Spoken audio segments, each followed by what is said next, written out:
নমস্কার, মায়া কিচেন থেকে সবাইকে শুভেচ্ছা আমি জানাই। তো শুভ দুপুর। আজকে কি রান্না করব অবশ্যই তোমরা দেখতে পাবে। তো তোমাদেরকে আমি দেখাচ্ছি, এটা এটা হলো ইলিশ মাছের মাথা।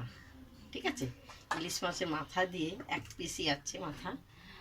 তো এটা দিয়ে কুমড়ো শাক তৈরি করব। তো কুমড়ো শাকে আমি কি কি দেবো? তো দেবো বেগুন, পটল, আলু। তো আমি এইটা, তেলটা আমার গরম হয়ে গেছে, আমি একটু তেল একটু হালকা করে ভাজবো। একটু নিয়ে দেওয়া হলো ভাজাই, সামান্য একটু হলুদ দেওয়া হলো, একটু হালকা করে ভাজা হবে। তো একটু একটু একটু ভাজবো। তো আমার মাথাটা ভাজা হয়ে গেছে, এরপর আমি থালায় তুলে নিলাম। এরপর আমি ফোড়ন দেবো কালো জিরে,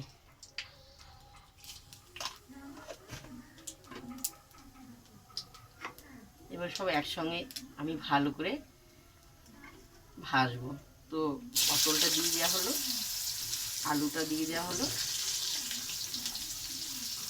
বেগুনটা দিয়ে দেওয়া হলো, দিয়ে ভালো করে একটু নেড়ে চেড়ে ভাজবো। তো পটল আলুগুলো খুব ভাজা হয়ে গেছে। এরপর আমার এখানে কাঁচা লঙ্কা, টমেটো আর আদা পেস্ট করা আছে, এটা আমি দিয়ে দেওয়া হবে।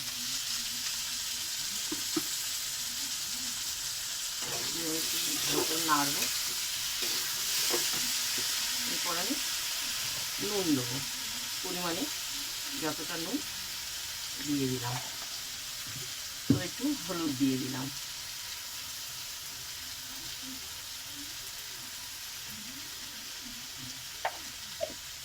দিয়ে ভালো করে নেড়ে চেড়ে ভালো করে কষাবো। তো দেখো ভালো করে কষানো হয়ে গেছে। পরিমাণে একটু জল দিয়ে হলো,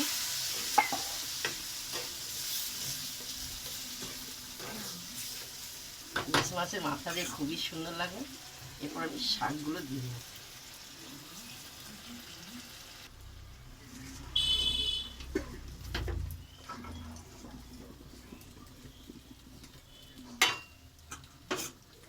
একটু নেড়ে চেড়ে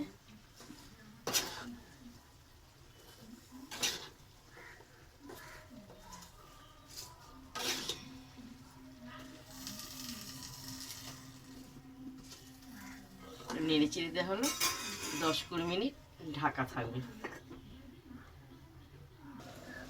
তো আমার 10-20 মিনিট হয়ে গেছে, দেখেছো এক কড়াই একটু হয়ে গেছে।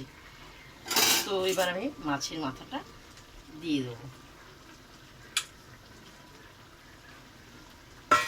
একটু ভেঙে চেড়ে দেবো।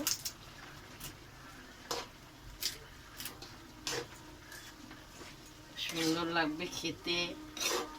কুমড়ো শাক দিয়ে মাছ, ইলিশ মাছের মাথা যে কোনো তরকারিতে খুব সুন্দর লাগে খেতে। তো আমি একটু মশলা ভাজা, জিরে জিরে মশলা ভাজা একটু দিয়ে দেওয়া হলো। তো একটু পরিমাণে চিনি দিয়ে দেওয়া হলো। একটু একটু রসলা রসলা রাখবো, ভালো লাগবে খেতে।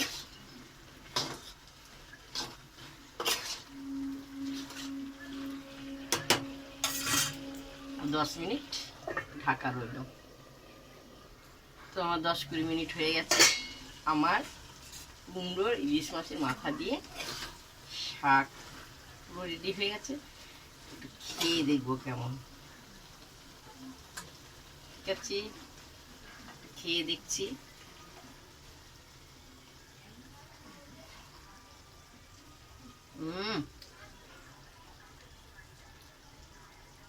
কি সুন্দর গন্ধ ইলিশ মাছের, আর তরকারিটা এত সুন্দর হয়েছে বলবার মতন না।